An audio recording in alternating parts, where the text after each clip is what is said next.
Hello everyone, मैं ज्योति वर्दी Paramount ई services से। होप आप सभी ठीक ठाक होंगे। सो आज की वीडियो बहुत ज़्यादा खास होने वाली है आप लोगों के लिए, क्योंकि एक्चुअली ये वीडियो है स्पेशल डिमांड पे है।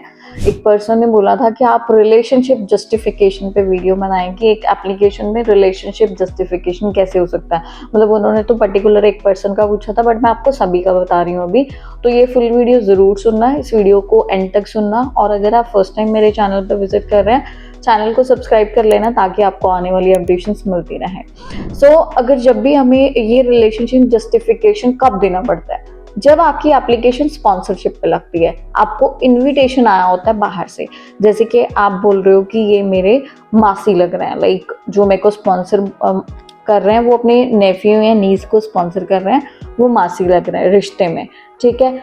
तो उस चीज़ को क्या रहेगा कि आपको जस्टिफाई कैसे करना है, क्योंकि आपके वो मैटरनल आंट में आ गए, दूसरी साइड से आंट में आ गए, तो आपका वो रिलेशन कैसे जस्टिफाई होगा। नेचुरली आपके मॉम का पासपोर्ट और आपकी मासी का पासपोर्ट, ये दोनों को आप कंबाइन करके कर सकते हैं, कोई प्रॉब्लम नहीं आपको नहीं आएगी, क्योंकि दोनों के पेरेंटल नेम्स जो है वो सेम होंगे। हाँ, अगर वो सिटीजन है, कैनेडियन सिटीजन है, तो definitely they have old passport होगा उनके पास, या वो रिटर्न डिक्लेरेशन दे देंगे या कुछ भी, लाइक दोनों की तरफ से फादर का डेट ऑफ बर्थ और उनका या तो डीओबी का सर्टिफिकेट वो लग जाए उसमें, तब भी आपका रिलेशनशिप जस्टिफाइड हो जाएगा।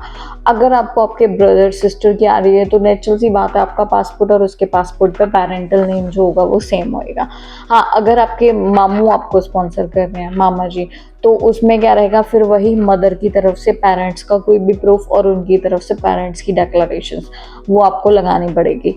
फिर उसके अलावा आपको चाचा जी या ताया जी कोई भी कर रहे हैं स्पॉन्सर, तो उस बेसिस पे आपके फादर के डॉक्यूमेंटेशंस लगेंगे, जैसे कि फादर का पासपोर्ट, फिर उनके उधर से उनका पासपोर्ट, और अगर दादू का कोई प्रूफ है तो आप वो लगा सकते हैं बीच में।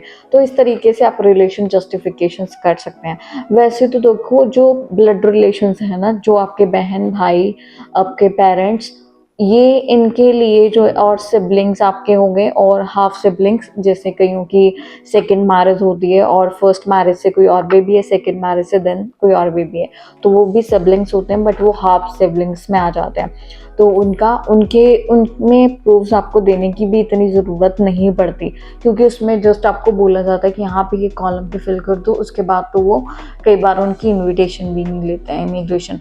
सो बट जो अनदर रिलेशनशिप्स होते हैं, जैसे कि अंकल आंटी, चाचा जी, ताया जी, मामा जी, मामी जी, कजिन्स हो गए, दूर मामा जी का बेटा या मामी जी का बेटा, ऐसे कुछ रिलेशंस हो गए, तो इनके लिए वहाँ पे कोई कॉलम नहीं होता। उनको सेम यही हम लिखते हैं कि this a friends and a family member who is not listed above, like जो हमारे ऊपर के रिलेशनशिप्स में नहीं है।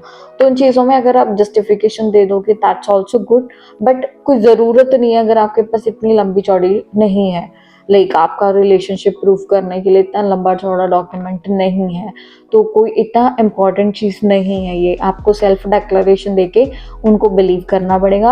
अदरवाइज अगर उनको ये इसका जस्टिफिकेशन चाहिए ना, तो वो एप्लीकेशन लगाने के बाद आपको रिक्वेस्ट लेटर भी भेज सकते हैं कि हमें आपका रिलेशनशिप जस्टिफाई नहीं हो रहा है, आप इसको जस्टिफाई करो। तो तब आप अपना जस्टिफिकेशन एक अटैच करके दे सकते हैं। पहले देना चाहते हैं तो पहले भी दे सकते हैं, कोई प्रॉब्लम वाली बात नहीं, बट इसको जो जस्टिफाई है वो हम ऐसे ही करते हैं कि उनके पिछले आईडी प्रूफ्स और पेरेंट्स के आईडी प्रूफ्स लगा के उसके साथ हम जस्टिफाई कर देते हैं। तो अगर आपका एप्लीकेशन भी मतलब कुछ ऐसी तरीके से जा रहा है कि आपको समझ नहीं आ रहा था जस्टिफिकेशन कैसे देना है, या आपको कोई स्पॉन्सर ही नहीं आ रही है, एप्लीकेशन लगानी है आपने, तो सिर्फ एक ही चीज़ को ध्यान में देना है कि आपके एप्लीकेशन में कुछ भी झूठ ना हो, क्योंकि विजिटर वीज़ा है, नॉमिनल सा वीज़ा है, कोई इतनी बड़ी टेंशन वाली बात नहीं है कि रिफ्यूज़ हो गया तो कोई लाखों करोड़ों का नुकसान हो जाएगा या एप्लीकेशन पे कुछ गलत इम्पैक्ट पड़ेगा, ऐसा कुछ नहीं है। रिफ्यूज़ल आ भी जाएगी, डोंट वरी, आप दोबारा से एप्लीकेशन लगा के वीज़ा ले सकते हो। अगर एक बार नहीं भी सक्सेस हुआ, नो प्रॉब्लम्स, सेकेंड ट्राई करो, थर्ड करो। कईयों को कम अटेम्पटेशंस पे मिल जाता है, पर कईयों को काफ़ी अटेम्प्ट्स करने पड़ते हैं। तो इन चीज़ों के लिए आप ऑल द टाइम प्रिपेयर्ड रहो। ये नहीं है कि 4 बार रिफ्यूज़ हो गए तो बैन आ जाएगा, बिल्कुल भी नहीं है।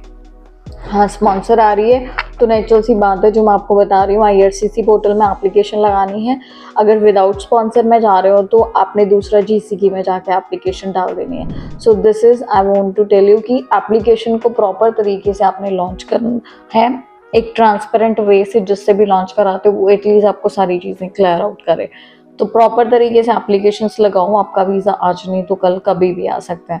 बाकी आई होप ये वीडियो काफ़ी इन्फॉर्मेटिव रही होगी, तो इसको आगे से आगे स्प्रेड भी करते रहना और इसी के साथ ही मेरे चैनल को भी सब्सक्राइब कर लेना। Thank you.